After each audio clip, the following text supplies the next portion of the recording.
Hello and welcome to the Cass Health Podcast, the show where we hope to connect our community with healthcare information that's relatable, understandable, and useful to your life, and where you get to know better the neighbors providing your care here. I'm your host, Ann McCurdy, and I'm joined today by Kat Neiman and Sara Beth Jones. In today's episode, we're going to be talking about Sexual Assault Awareness Month. And before we get started, two quick disclaimers. First, the comments in this podcast do not necessarily reflect the views of Cass Health. Second, the information in this podcast is not intended to be construed as personal medical advice. Always consult your primary care provider with your questions and concerns regarding your health. So to get started, let's get to know Sara Beth Jones. Welcome. Thank you so much for making time today to talk to us. Thank you. I'm excited to be here. Tell us your title and your role here at Cass Health. I'm the lead house supervisor here at the hospital. I started that in June of 2018. To start out with our first segment, we'd like to do some rapid fire questions with you, just to kind of get to know you. They're fun. Yay. All right, so Kat, batter up. First question. Where are you from? This is a long one. Are you ready? Yep, ready. So I live in Messina, Iowa right now, almost to Corning. It's about a 33-minute drive here to work every morning. That was precise. Yes. Yes, I've done it several times. But I'm originally from Inman, South Carolina. It is at the base of the Appalachian Mountains, kind of nestled right at the county line, I guess you could say, or the state line between North and South Carolina. And then Georgia's on the other side. So that's where I'm from, actually. My sister and her husband were out at Offutt Air Force Base for a while, and I followed them up here and met my husband almost immediately and been married 13 and a half years. And my sister has since moved to Dallas, Texas 5 years ago. So kind of on my own, but I mean, my husband's family's here. So It's a big move. That's a big difference. Yeah. I asked if you're ready. A long one. All right, how about favorite sports team? Well, since I am from South Carolina, a lot of my family have gone to Clemson University, so we're big football, college football fans. That's where our heart is, and actually, we enjoy it so much. I mean, I constantly wear orange, so yeah, that's where we live. That's where we live. So if people see a Clemson fan around town, it's probably It is you. probably me. Yeah, if you might come be to the my only one. yeah, if you come to my office, there's lots of purples and orange, and I've got my book bag I wear around here. It's got a little emblem on it, and actually, my license plate says Clemson Tigers. Oh, fun. Yeah. Oh, that's It looks fun. like it says City Girls, though. I get asked all the time, what does that mean, City Girls? I'm like, it's not City Girls. Really? Yeah. I got Clemson Tigers out of it, if that makes you feel Oh, better. well, that's good. But you know me, so that's Yeah, that's probably- true. Yeah. If you're cooking dinner to impress, what are you making? Well, If I'm coming to dinner, what are you making me? you can ask anybody. It's my Southern mac and cheese. That's what everybody asks for. That's what they request. So Southern mac and cheese. Tell Yes, us more. it's- What makes it Well, I Southern? can't tell you. Oh, You have Oh, to just it's have top some. secret. It is actually. I don't give out the recipe often, but it is a huge request every single time. Not lying all the time. okay. Okay. Southern mac and cheese. That sounds delicious. It's good. So if we gave you $50 to spend at Bonison's, just for you, what are you getting at Bonison's? Actually, Bonison's carries cheer wine. Did you know Oh, that? Do you even know what cheer wine is? No, tell us. It is something that is made in North Carolina. It's a cherry type wine, kind of, so almost like a cherry Coke, but it's their own entity. And you can't get it here, but Bonison's carries it. Oh my So I would gosh. spend $50 in cheer wine. Cheer wine. Okay. Well, that's good to know. I might have to try that this weekend. That Yeah. sounds pretty interesting. It's actually pretty good, yeah. cool. They only have it in glass bottles, though. Okay. Okay. Yeah, just so you know. How about that? Mm-hmm. And favorite holiday? Probably Thanksgiving time. I like to have a Friendsgiving since I don't have my family here, and that's so fun. I mean, having a house full of people, it's my favorite. I love to entertain. What will we never catch you doing?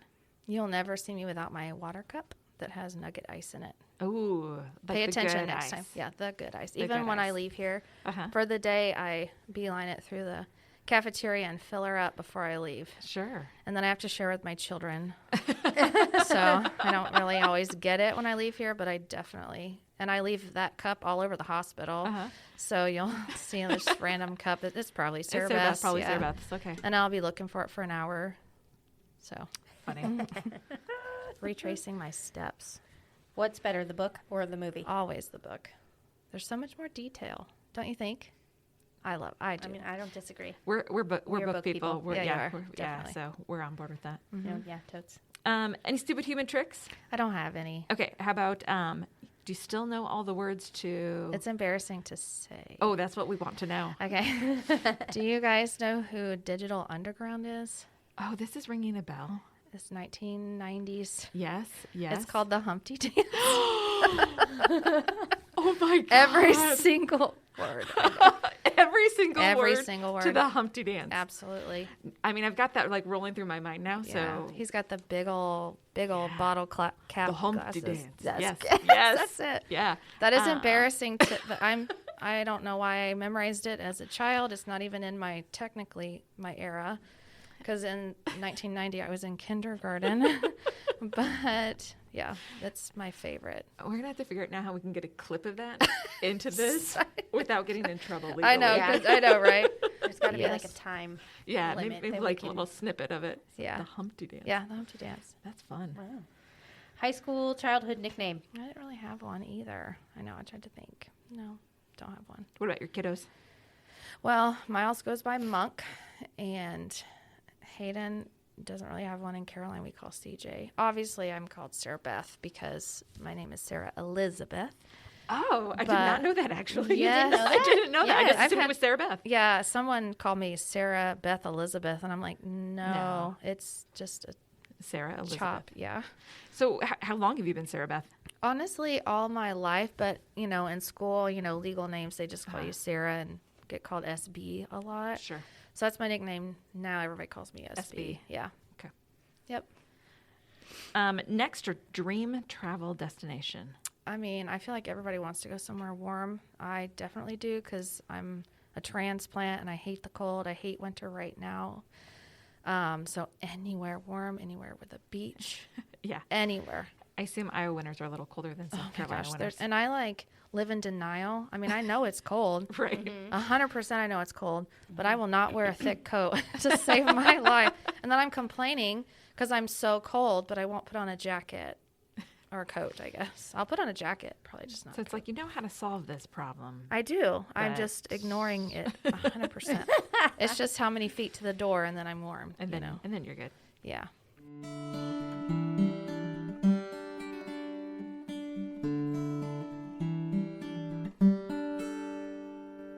Sara Beth, we'd like to get to know a little bit about your career and about what you do here at Cass Health. So starting off, why nursing? Well, I think I always wanted to be a nurse, at least some entity of being a nurse. I became an EMT. I used to tell people I wanted to be a veterinarian or a vegetarian, actually, when I was younger, when I was meaning veterinarian. But, when someone finally corrected me. But, yeah, I think when I graduated high school, I wanted to be a nurse because my grandmother was really sick.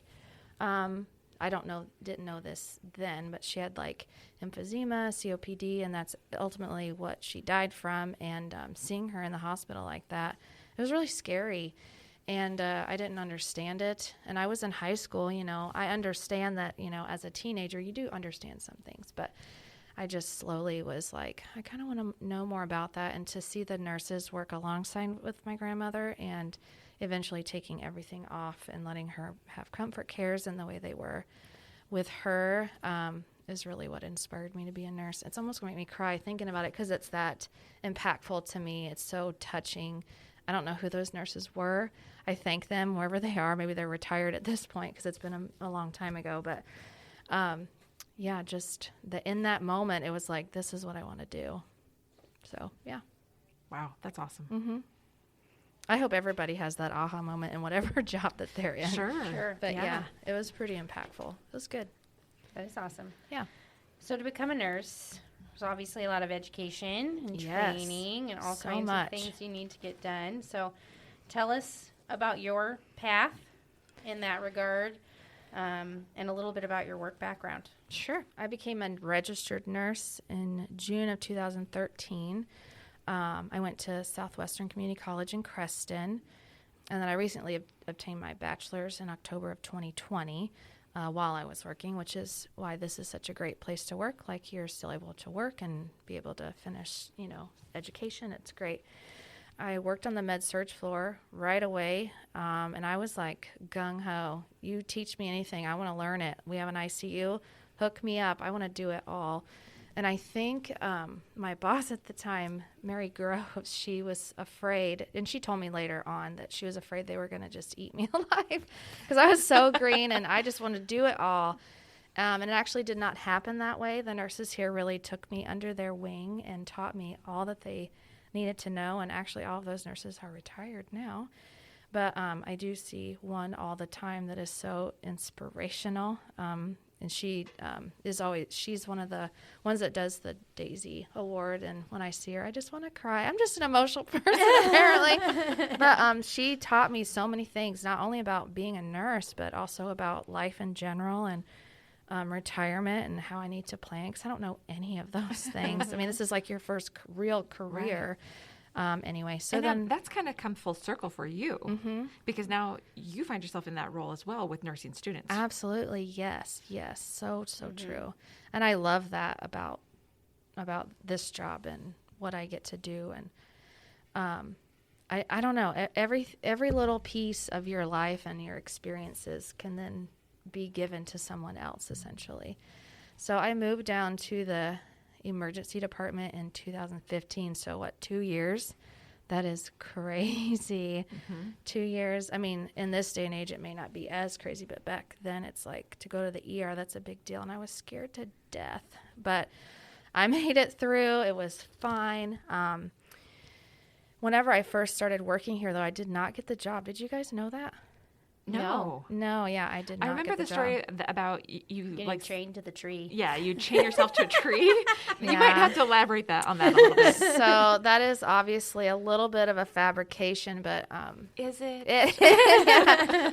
Some of the nursing leaders here, they're like, "Oh no, I heard her say that." But in my interview, I made all kinds of notes of potential questions I could be asked, so I was very prepared. But I was a brand new nurse, and I was going up against people that were already nurses, so I can see where I would not have been hired.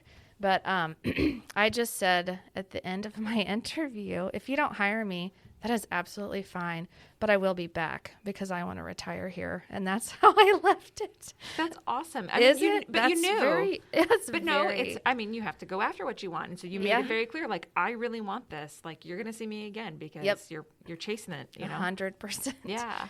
So then when I moved to the ED, actually, I didn't get that job either. I was always second choice for everything. It seems like there was someone else that came from the city that took the job, and then they didn't. So then I did get the job. So it all worked out really well. And then I started as the lead house supervisor in June of 2018, and that is what I do now. So what is a house supervisor? Because that is a term. I had no idea what a house supervisor was until I started working here at the hospital. So I think it's a term that we use a lot behind the scenes.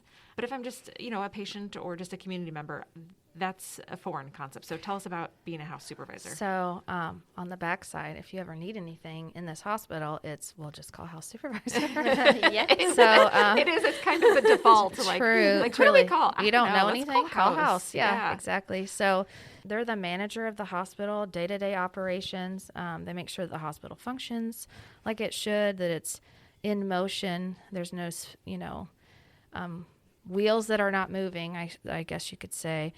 They work on staffing for departments, and then they report to those that need to be reported to, I suppose. We function in every clinical, I guess you could say, department. We will work in the ER. We will work in inpatient. We work in OB. We do outpatient specialty clinic. We do surgery. We were in rapid care, and what else do we do? Radiology. Yes, we do DI procedures, conscious sedations for them.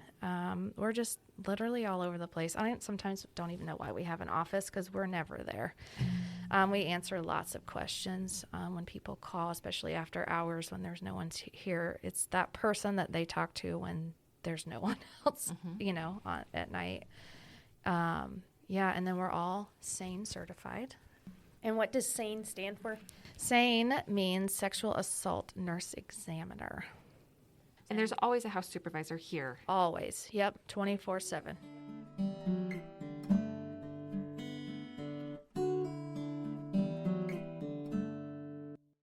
Sara Beth, we wanted you to come on the show because we know it is Sexual Assault Awareness Month. And with your role as a SANE, this is something that we want to make sure we get out to the community to raise awareness, to let people know what you do, because if they ever need this information for themselves or someone they love, we have to get this information out. Yeah. So let's talk about sexual assault. And I think just to start out, maybe we just need to define what is sexual assault. Sure. Yeah. The way I have defined it for myself, for others, is that it is just something, it's when you're forced or coerced or tricked into any sexual thing when you don't want to. It's a form of sexual violence for sure.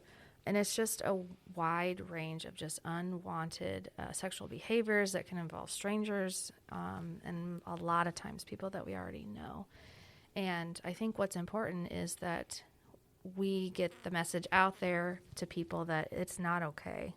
And you don't have to hide. It's not shameful by any means. It is something that should be reported, and it is not okay to happen to anyone.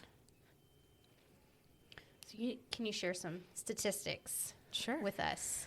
It's ever changing, but statistically speaking, about 310 out of every 1,000 sexual assaults are reported to police, which it isn't a lot when you think of it that way, but at least those people did, they did report it.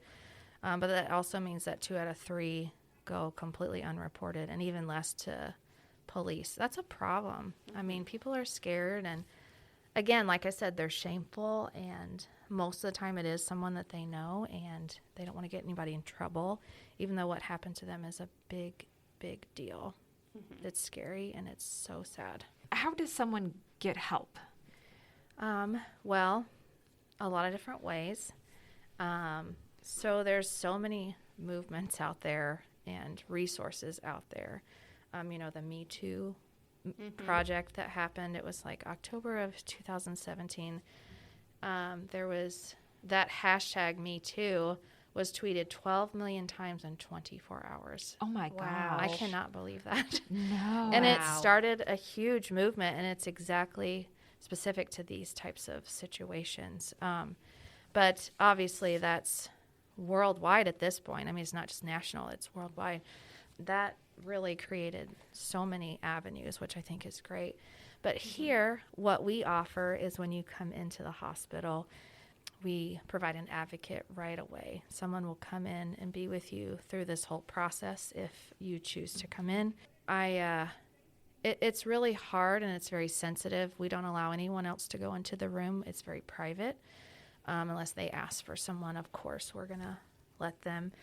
We do provide a packet of different resources. We use heavily Catholic charities. Carrie Potter is our region, is who my contact is anyway in the area.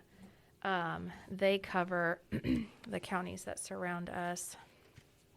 I have to think back to see where. So it's Ottoman, Cass, Fremont, Harrison Mills, Montgomery, Page, Pottawatomie, and Shelby County. So that's pretty much the majority of the Southwest Iowa region. And we talk to them. They deploy that advocate, and then they come.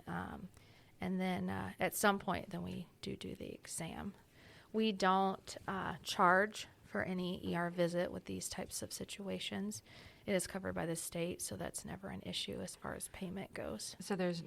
So if I'm a victim of sexual assault, I should come to the emergency department. Absolutely, yes. And so if I'm understanding correctly, right away you'll employ or get an advocate here. Mm-hmm. Yep. And then 2, I'm not going to have any sort of bill No. for this emergency Never. visit? Never. Never. So that advocate, can you talk more about what's that role of that advocate, and who are those people? Because it's not a Cass Health employee. It is not. No, they are volunteers, and they really are such a wonderful group of people. I will tell you, most of them are victims themselves, and they feel empowered to help others who have gone through what they have gone through, which is awesome. But they literally are just there to answer questions, talk through what the SANE nurse is doing, even though we do a pretty good job of that. But sometimes as a nurse, all you think is medical all the time. So there may be something that they may not understand, and maybe that advocate can recognize that they are confused or might have more questions but won't speak up. But they literally are just there for that person and only for that person. You know, if there's domestic involved, they'll help with that. You know, I mean, they do so many other things. And honestly, I probably should talk to Carrie more about it and see what else they offer. But it is just such an awesome program that they provide through Catholic Charities. It's really great. And we actually have some in this hospital that are advocates. Oh, that's wonderful. Mm-hmm. Yeah. I didn't know that. Yeah, we That's do. awesome. So how can a friend or family member respond and support someone that has been a victim or is a survivor of an assault? Honestly, it seems minimal, but just to believe them is huge. Support them. Let them know that you're there for them, because they are definitely going through something, and it is difficult to explain and even further difficult to talk about. You don't want to talk about it. You want to forget it. You want to move on.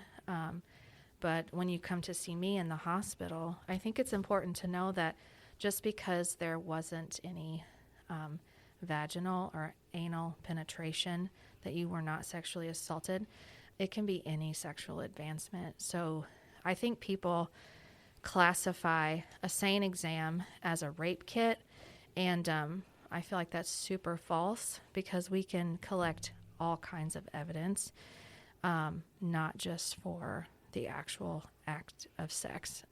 So I feel like that's one of those things that is not true, but people say it anyway, you know, if that makes sense. Yeah, no, that's good to clarify that, you know, because sexual assault, there is a spectrum of assaults that could happen. Yes. So it's important to know that. So Sara Beth, as lead house supervisor, you have this role as a SANE nurse as well. And can you define for us, what is a SANE nurse?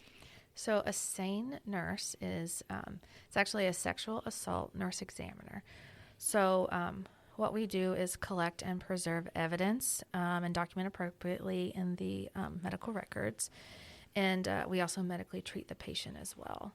So anybody that had any type of sexual assault will, if they come to the hospital, we will examine them and preserve that evidence. The big thing about coming to the hospital, I think, is people are scared because they don't want to tell.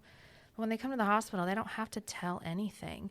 They don't have to tell us the name, although it could be helpful. We don't release anything to any law enforcement unless the victim asks for that. So they may tell us their story, but it doesn't go anywhere unless they want it to. You can submit a SANE exam kit anonymously. You don't have to put your name on it. You can just, so anymore we track these, which is great. So I will give, once everything is done and we discharge the patient, I give them a tracking number, and you can watch where your kit goes when it goes to the lab, even before that, when it's at the law enforcement. So it's got a number, doesn't have a name, which I think this is a fairly new tracking. It's called Track Kit System. It was started by a company in Canada, which is kind of neat. And they actually came down and showed us how to track these kits. So this is fairly new, so we're still learning. But yeah, so we collect that evidence, and then we send it off to where it needs to go. And at any time, whenever that victim decides that, okay, I think I want to prosecute this person, or I want to do something about this, I'm ready, we have all that information that is preserved. And if they don't want to, it can sit there forever. But yeah, we have all the information. And you're not the only SANE that we have here in the hospital. You actually are the coordinator of the program. Yes, I am the SANE coordinator. So everyone that is a house supervisor does become a nurse examiner. It used to be a 40-hour in-person class, but, COVID happened. And we have not quite moved back to that, at least in our area, which is unfortunate because when I took the class, I received my training in May 2017, and I actually was highly recommended by my boss at the time, Darcy Young, and she actually is a SANE nurse as well. And then it kind of snowballed from there when I became the house supervisor. I'm like, why are we sending these people out to other hospitals for a SANE exam when, yes, I can come in and do it, but that puts me on call 24/7, but I want to do this for these victims. So, I kind of had to go and jump through the hoops and get approval, but I'm like, I want to create this program so we can have someone here all the time to be able to do these exams. So at the current date, we are able to provide this service 24/7, which is amazing. That come a long way. It is an amazing service that 24/7 there's someone here to help these victims through a terrible emotional and awful situation. Yeah, and I just have to say, when we do these exams, I say exams, you're thinking like full on head to toe, ins and outs of every piece of your body. And that is not entirely true. Of course, as an examiner, to be able to preserve the evidence, we absolutely want to do all that we can for you. But in reality, not everybody wants that. We don't ever have to even do a kit. We can do preventative sexual transmitted, what is it called now? STIs, right? STIs, Infections. yep. Infections. Okay, so we provide treatment prophylactically. Obviously we don't know if you've contracted something. We provide sexually transmitted infection prevention. So we give all that medication out. Again, it's covered. That is free. We also do Plan B as well. We don't offer HIV prophylactics. That's through public health. But I also give out information if you are needing something like that, how to access that whenever we discharge.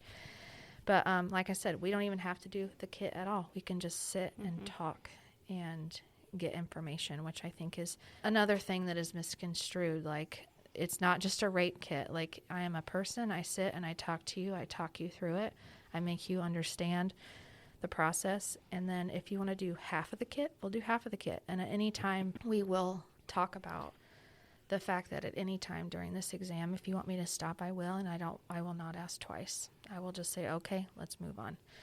We also do pictures, which I think is kind of scary sometimes for people. The pictures are not part of the electronic record. So that means people that access your medical records in the hospital, when it's appropriate, when they need to access that, those are not viewed ever. That is not part of the electronic medical record. It actually goes in a safe that is sealed and stamped. And then if you ever decide that you want to pursue something, take someone to court, that's when we may access those files. But it's really important for people to know that these pictures aren't just out there for anybody to see. Right, Yeah. right. The major takeaway I'm hearing is that these survivors, they have a choice all the way through. 100%. The choice is theirs. I mean, the choice has been taken from them through this horrific event that they've been through. And now they have nothing but choices as they move through this process with you. Yes, it's absolutely. all guided by them. Yes, everything is their choice. They're the leader. I just tell them their options of what they have, what they're allowed to do.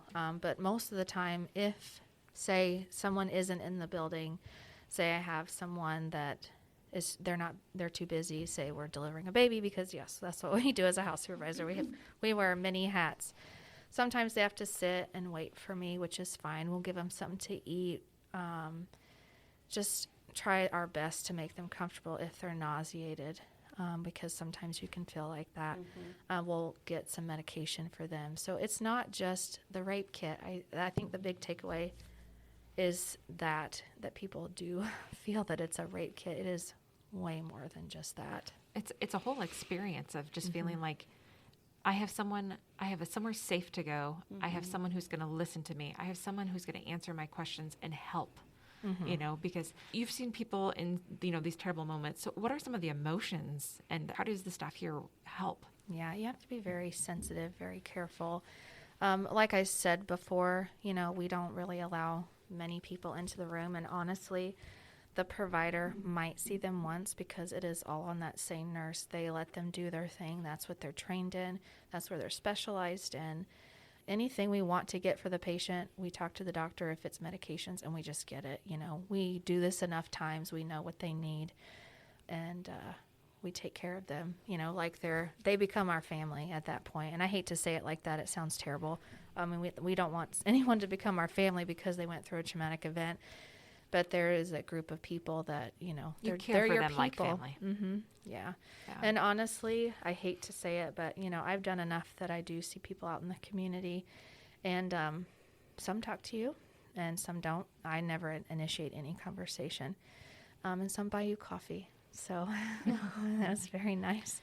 Yeah. It's just one of those things that I appreciate. And, you know, it's a sensitive situation, so it's hard to, you know, if they don't initiate conversation with you, that is absolutely fine. Right. Because people might ask them questions and they're not ready to talk about it, and that is fine. But we appreciate that they even came to us. So that's my biggest takeaway, 100%. I just want them to come. I want them to get help.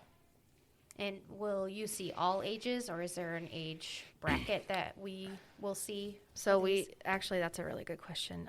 Usually pubescent on up. Okay. So we do not see children. If they have hit puberty, yes. So it's depending on body development.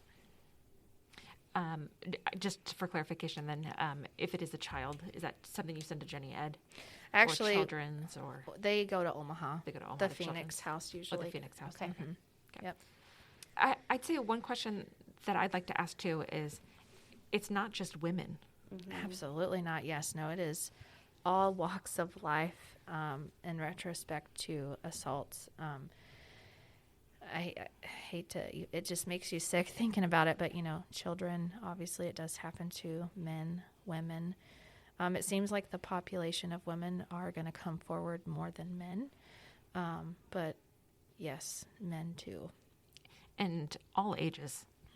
All ages. All socioeconomic statuses. Yes. So everyone. You know, Yeah. and one thing that, you know, we started to talk about the Me Too movement, but a good thing that has come of that, you know, is that we talk about it. Yes. You know, and so, you know, having you here today to talk about this resource in our community, you know, we're so happy that you're here and made time to do it, because it is so vital that everyone know, if you or someone you know is a victim of a sexual assault or, you know, other crime like that, come to the emergency department. Come see us. Come see me. Yep. There's no fee. You're going to be taken care of by people who Yes. are trained in that moment, and you'll get a very personalized experience based on what you want to do in that moment. Yeah, and right now, Catholic Charities visits the high school, and they do a series of segments, and they couple with public health. Linda Edelman, I think, does a lot of work with them too. So I'm in the process on one of the last days, just going to be a familiar face for some of those high schoolers, so that if something like this were to ever happen to them, they would know who I am, they would see me, they would feel comfortable, and just talk about what I do, just like our conversations here today, because we want we want them to feel comfortable as well. Sara Beth, thank you so much for taking time today to come and talk with us.